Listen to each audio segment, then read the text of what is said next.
ദൈവരാജ്യത്തിൽ രക്ഷിക്കപ്പെട്ട് സ്നാനപ്പെട്ട് അഭിഷേകം പ്രാപിച്ച് സമുദായവും പാരമ്പര്യവും പള്ളിയും പട്ടക്കാരെയും ഒക്കെ വിട്ടിട്ടും പെന്തക്കോസ്ത് ആരാധനാ ഹാളിൽ വന്നു, സഭയുടെ അംഗമായി സഭയ്ക്ക് ചെയ്യേണ്ട എല്ലാ കടപ്പാടും ഉത്തരവാദിത്വവും ചെയ്യുന്നു, കൂട്ടായ്മകളിൽ വരുന്നു, തിരുവത്താഴം എടുക്കുന്നു, ആരാധിക്കുന്നു, ഉപവസിക്കുന്നു, പ്രാർത്ഥിക്കുന്നു, വേലയുടെ പങ്കും വഹിക്കുന്നു, എല്ലാ ഉത്തരവാദിത്വവും വഹിക്കുന്നു. എന്നാലും ദൈവത്തിന്റെ രാജ്യത്തിൽ ചില സ്വഭാവക്കാർ കാണുകയില്ല. ദൈവരാജ്യത്തിൽ എന്നില്ല, ജഡപ്രവൃത്തിയില്ല.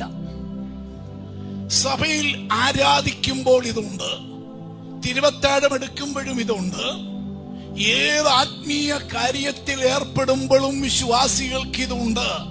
ഇതുള്ള വേലക്കാർ അനേകരുണ്ട്. ജഡപ്രവൃത്തി പക്ഷെ ഇത് സഭയിലേ കാണത്തുള്ളൂ, ദൈവരാജ്യത്തിൽ ഇതില്ല. ജഡപ്രവൃത്തി വീട്ടിൽ നടക്കും, സഭയിൽ നടക്കും, സമൂഹത്ത് സൊസൈറ്റിയിൽ നടക്കും, നിന്റെ ജോലി സ്ഥലത്ത് നടക്കൂ, നിന്റെ വ്യക്തി ജീവിതത്തിലോ കൂട്ടം ചേർന്നോ നടത്താൻ പറ്റൂ. പക്ഷെ ഇതൊന്നും ദൈവരാജ്യത്തിൽ കാണുകയില്ല. രഹസ്യ ജീവിതോ പരസ്യ ജീവിതോ ഒരേ റൂട്ടിലൂടെ പോണം. ആരാധനയിൽ വിശുദ്ധനും ആരാധനാ സമയം കഴിഞ്ഞാൽ, ആരാധനാകാലം വിട്ടു കഴിഞ്ഞാൽ അശുദ്ധനുമാകുന്ന ജീവിതം വേണ്ട. പകൽ വിശുദ്ധനും രാത്രി അശുദ്ധനുമാകരുത്. പ്രാർത്ഥിക്കുന്ന ഭാര്യയുടെ മുമ്പിൽ വിശുദ്ധനായ ഭർത്താവ് വീട് വിട്ട് പുറത്തിറങ്ങിയാൽ അശുദ്ധനും ജഡീകനുമായ ഭർത്താവാകരുത്.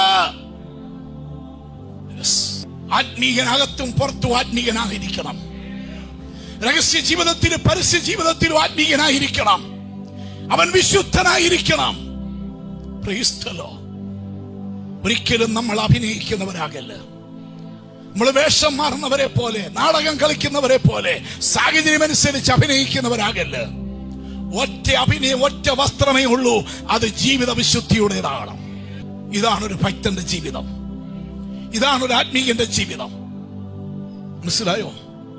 ഒരു ദൈവ പൈതലിന്, മാനസാന്തരപ്പെട്ട ഒരു ദൈവ പൈതലിന്, പരിശുദ്ധാത്മാവിനാലും വചനത്താലും നയിക്കപ്പെടുന്ന ഭരിക്കപ്പെടുന്ന ദൈവ പൈതലിന് ചേരാത്തതും യോജിക്കാത്തതുമായ നിന്റെ കണ്ണിന്റെ യാത്ര നടപ്പ് എവിടൊക്കെയോ, ചെവിയുടെ കേൾവി യാത്ര എവിടെല്ലാമോ, നിന്റെ മനസ്സിന്റെ യാത്ര സഞ്ചാരം എന്തിൽ ആരിൽ എവിടേക്കൊക്കെയോ, നിന്റെ കാലിന്റെ പോക്ക് സ്റ്റെപ്പുകൾ എവിടേക്ക്, ഏതിലേക്ക്, എന്തിലേക്ക്, ആരിലേക്ക്, ആരുടെ കൂടൊക്കെയോ എന്ന് ശോധന കഴിച്ചിട്ട് വചനത്തിനും കൃപയ്ക്കും പരിശുദ്ധാത്മാവിനും നിന്റെ ആത്മീയ ജീവിതത്തിനും നിത്യതയ്ക്കും ചേരാത്തതായ എന്തെങ്കിലും നടപ്പിൽ, യാത്രയിൽ മനസ്സോ കണ്ണോ കാതോ കാലോ പോകുന്നെങ്കിൽ ആ ബന്ധം മുറിച്ചു മാറ്റുക.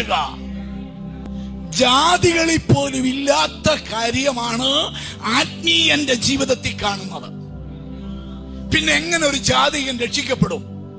പിന്നെ എങ്ങനെ ഒരു ജാതികന്റെ വീട്ടിൽ ചെന്ന് സുവിശേഷം പറയാൻ പറ്റും? പിന്നെ എങ്ങനെ സമുദായക്കാരൻ സ്നാനമേൽക്കും? പിന്നെ എങ്ങനെ സമുദായക്കാരൻ ആരാധനയ്ക്ക് വരും? കാരണം അവന്റെ വീട്ടിൽ പോലും, അവന്റെ ജീവിതത്തിൽ പോലും ഇല്ലാത്ത ദുർനടപ്പാണ് ആരാധനയ്ക്ക് സഭയിൽ വരുന്ന സഭയിലെ അംഗമായ സഹോദരനിലുള്ളത്. തിയേറ്ററിൽ പോയി സിനിമ കാണുന്നില്ലെങ്കിലും വീട്ടിൽ ഇരുന്ന് കാണുന്നില്ലേ? ഓരോ സീരിയൽ വരുന്ന സമയത്ത് കാണുന്നില്ലേ? രസിക്കാറില്ലേ? സന്തോഷിക്കാറില്ലേ? വേദപുസ്തകത്തിലെ ശിഷ്യന്മാരുടെ പേരറിയാവോ? 12 ശിഷ്യന്മാരുടെ പേര് പറയാൻ എത്ര പേർക്ക് പറയാം? അതേസമയം മലയാള സിനിമാ നടന്മാരുടെ നടിമാരുടെ പേര് അതാന്ന് വെച്ച് ഇപ്പൊ പറയും. പെന്തക്കോസ്തുകാരാ, പെന്തക്കോസ്തുകാരി, നിനക്ക് വായിച്ച് രസിക്കാൻ സന്തോഷിക്കാനുള്ള ഏക പുസ്തകം നീ ചുമക്കുന്ന ഈ കറുത്ത വൈൻഡിട്ട പുസ്തകമാണ്. മറ്റൊരു കിളി കൂട്ടുന്ന ലേഖനങ്ങളും പുസ്തകങ്ങളും മാസികകളും നീ വായിച്ച് നീ രസിക്കാൻ വിധിക്കപ്പെട്ട ദൈവവൈതലല്ല.